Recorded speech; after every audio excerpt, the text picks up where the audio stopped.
Holy shit, this literally feels like I'm playing on Open Battlenet again. Welcome back, everyone. I'm PoolNoodleX, and today I learned about the actual worst way to spend your entire ladder savings on Diablo 2 Resurrected. The Omindin here costs about half a mortgage, clears just about everything less than mediocre, and is somehow the most fun I've had on a Paladin since 2.4 launched. Why don't you and me go over it?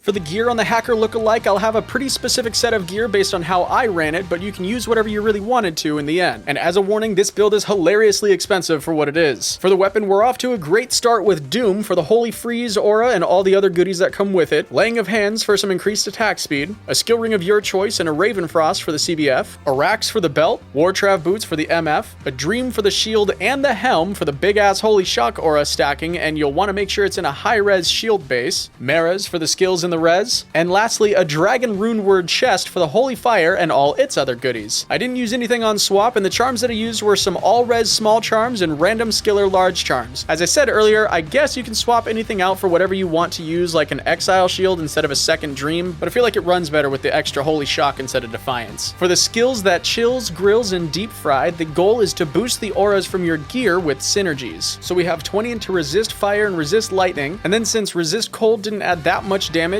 we actually dropped 20 into salvation as it adds to all three. Your active aura is going to be fanaticism, so we have 20 into that. Make sure you get a point into zeal, and then the rest go into holy shield. We'll get into a little bit more of how this works in the playstyle section. For the Statatatatas, we have just enough strength to wear all of our enough dexterity to hit max block, which shouldn't take too much, and then the rest goes into vitality. For the Merc, we have an Act 2 might aura to give us just a little more juice, and as if this build wasn't expensive enough, we have an infinity on them. I mean, because this should help this character clear faster than any other build out there with this much money invested, right? We'll get into that part here with the playstyle and the objective facts. For the playstyle, it's pretty straightforward because all you do is put on fanaticism and switch between charging or zealing anything you want to delete from your screen. Since you have all three auras stacked, you're doing up to about 14,000 damage comprised of 4 different elements. On paper, this sounds and looks like it could be really solid and fast for clearing everything, but this is where things kind of take a turn. Objectively, the build can clear everything in the game, but the issue is that it's slower than almost any other build with even half of the same investment. I put it up on the cow clapometer to see how it handled density, and it threw down a below average 4 minutes and 49 seconds, placing it pretty low on the totem pole. I did take this into a bunch of different level 85 areas to see how it cleared those, and while it was faster than cows, it was still not nearly as efficient as pretty much any other build. I will say, however, that in my opinion, it was fun at the very least to be running around with like 6 or 7 different auras out there between me and my mercenary. It was also really reminiscent of the old Open Battlenet days where we used to hero edit the living shit